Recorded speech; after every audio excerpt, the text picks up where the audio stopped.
scripture for the message in James chapter 3, verses 13 to 18. Who is wise and understanding among you? By his good conduct, let him show his works in the meekness of wisdom. But if you have bitter jealousy, selfish ambition in your hearts, do not boast and be false to the truth. This is not the wisdom that comes down from above, but is earthly, unspiritual, demonic. For where jealousy and selfish ambition exist, there will be disorder, every vile practice. But the wisdom from above is first pure, and peaceable, gentle, open to reason, full of mercy and good fruits, impartial and sincere. And the harvest of righteousness is sown in peace by those who make peace. May God add his blessing to the reading of his word. Do you remember the first time you thought you were smarter than your parents? I kind of remember about that time because we had taken a trip down to Land Between the Lakes, which is in Kentucky. And, just so proud of ourselves when we're at that stage, of being so smart. And I had read somewhere that when you're driving, if you drive around a curve, if you go a little faster on the curve, centrifugal force kicks in. So this must have been a science book or something. Centrifugal force kicks in to help, pull your car through the curve. And so I was just 16. My best friend was along with my mom and dad as we're down there, and so I wanted to show off as I was driving. So I was going to practice this new knowledge around the curves, and so I'm going around the curves and speeding up in the curves, and instead of holding to the road, it's like it almost feels like the car is going to go off, and so I guess inertia was going to win out over centrifugal force because of my speed. But back then I was right, I was smart, so I'd learned things in school my parents hadn't, so I just kept going around these curves and almost losing it. And not only was my dad wishing there was a brake on the right side, like the driver's ed instructor, but even my best friend, you ought to slow down, and no, I knew what was right, and so I was just going to keep doing it. And obviously I didn't read the part that says that you got to slow down before you get to the curve and then speed up gradually in the curve, would maybe help that centrifugal force part to work. But other than that, I was being pretty foolish. Now, that's an innocent enough example, about thinking we're so proud of being right. But what about when people think they're right about how other people should live, or about how our state should be run, or how our country should be run? And we think that rightness somehow even comes from God, and yet they carry out all sorts of hateful and vicious actions. It was only a year and a half ago that people were doing hateful and violent things to police officers around the Capitol building. And yet when some of them got inside, they started praying in the Senate chambers as if somehow that was appropriate, and just completely in line with doing the things that got them to be able to get in there in the first place. There's two kinds of wisdom. One that even when it claims to come from God is self-centered. And then there's the other which truly is from God. Now, how can we tell the difference between the two? Well, the first one leads to strife and unstableness and wicked actions, while the other one is merciful and peaceful, and it leads to peace. That's what our text is lifting up for us here, as James asks the question, who is wise and knowledgeable among you? Well, if he truly is wise and knowledgeable, let him show from good conduct his works in meekness of wisdom. So if you're really wise, we would have to have good conduct go along with that wisdom. And it would be a meekness of wisdom, in contrast to I'm right, it doesn't matter what anybody else says. Now James knows there's a false wisdom. That's why he said If you have bitter jealousy and selfishness in your hearts, don't boast and be false according to the truth. So don't boast about knowing something when you don't really know anything at all. He says that kind of wisdom is not from above, it's earthly, it's self-centered, and it's demonic. Look at the fruits, James says, for where there is jealousy and strife, there's unstableness and every kind of bad deed. Now what's the fruit of the wisdom from above? James says it's first pure and peaceable, gentle, open to persuasion, full of mercy and good fruit, non-deliberative and unhypocritical. So let's break some of that down of what he's saying. The wisdom that comes from above is peaceable and gentle instead of hateful and violent. The peace of the wisdom from above is open to persuasion instead of I'm right, end of story. The wisdom from above is full of mercy instead of harming others. Wisdom from above is non-deliberative, which means trusting in God instead of trusting in ourselves. The wisdom from above is unhypocritical, means we really are learning from God instead of just claiming to have learned from Him. And then James ends with, the fruit of righteousness is sown in peace for those who make peace. Godly actions come from godly wisdom. And there's no other way that if it's truly from God and wisdom, it has to lead to godly actions. So it's easy to claim we've learned something from God, and yet if our actions are full of conflict and violence, our wisdom really isn't from God. God's wisdom always leads to godly actions, and those actions are mercy and peace and righteousness. Let's hear how a man named Wayne Barton experienced this. Wayne was a police officer in Boca Raton, Florida, patrolling in a housing project.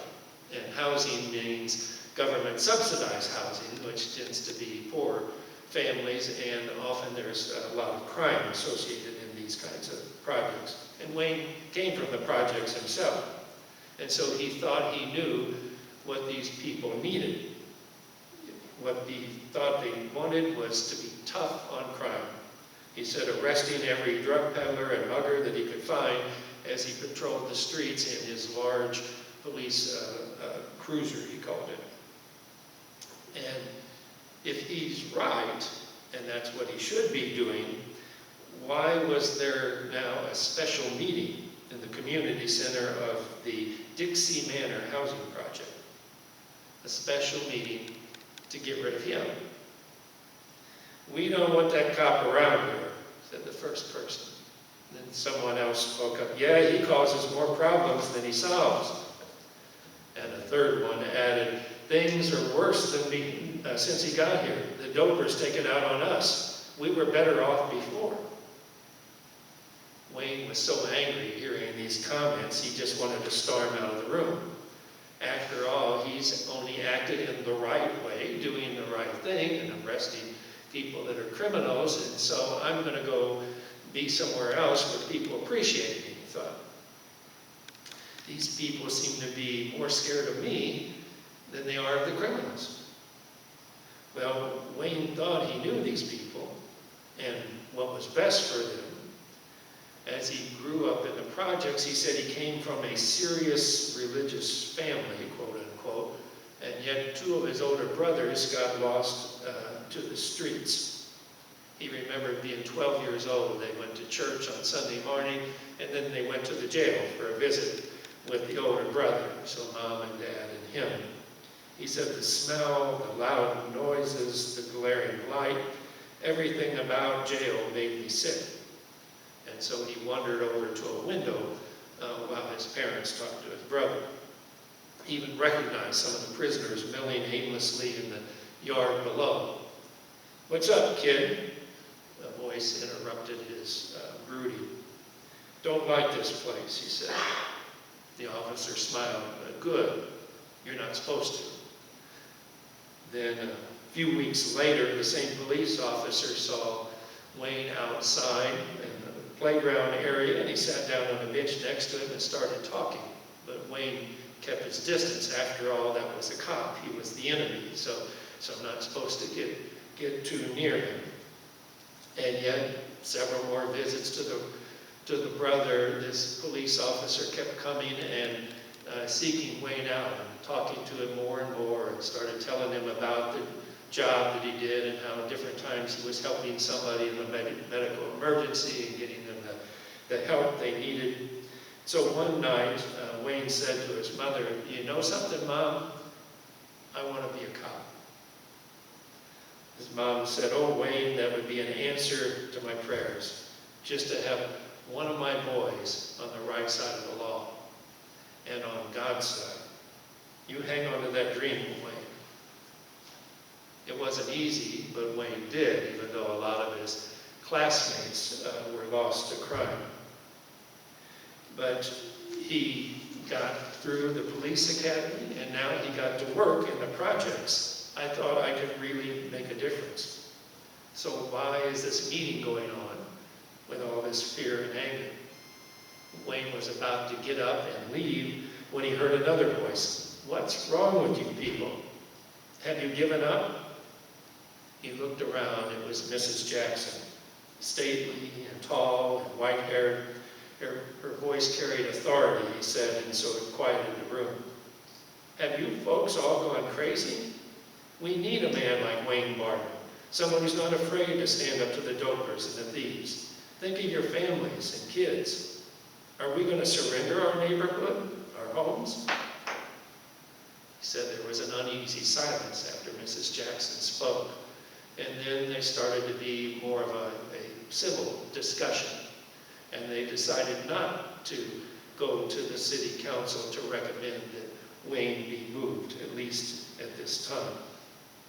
After the meeting adjourned, Wayne went over to Mrs. Jackson and started to say how he was thanking her.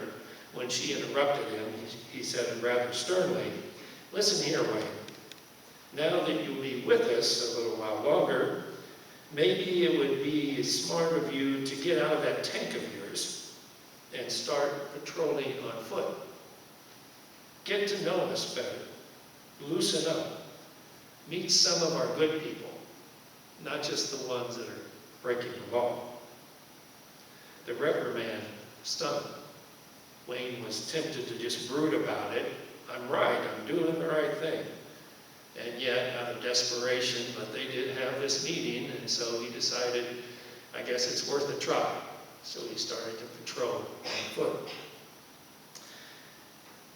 He said that at first, everybody just kept their distance. But then finally, one little girl named Jenny started to respond to his, "How you doing today?" But then as soon as she opened her mouth, she said that the mother yelled at her, "Get away from that cop," and drug her away quickly.